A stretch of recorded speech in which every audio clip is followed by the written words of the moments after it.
Sveiki žemės ūkio technikos mylėtojai, sveikiname su jumis iš Hanoverio agritechnikos parodos.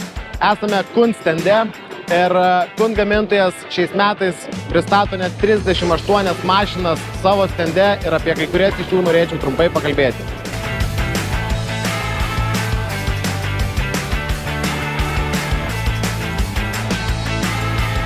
Susipažinkite su Karlu. Tai yra pirmasis KUN autonominis traktorius, robotas.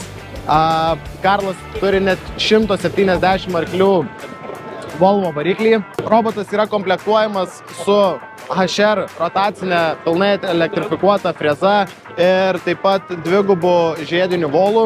Robotas gali dirbti 10 valandų nepertraukimai, visiškai savarankiškai. Gamintojas KUN pristato ir visiškai naują savo produktą, tai yra ekologiniais aketėliais Tailiner 1200.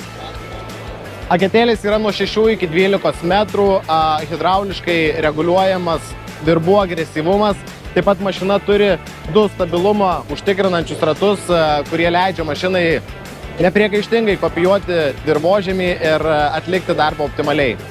Rinkoje jau gerai žinomos SH smulkių sėklų siejamosios nuo šiol bus ir su ISOBUS valdymu, ir tai reiškia, kad tai palengvins operatoriui visą siejamosios valdymą. Viską bus galima daryti ir atlikti vienu terminalu. O visi rotoriniai grėbliai turi Master Drive Key rotorius, kurie švenčia net 30 metų jubiliejų.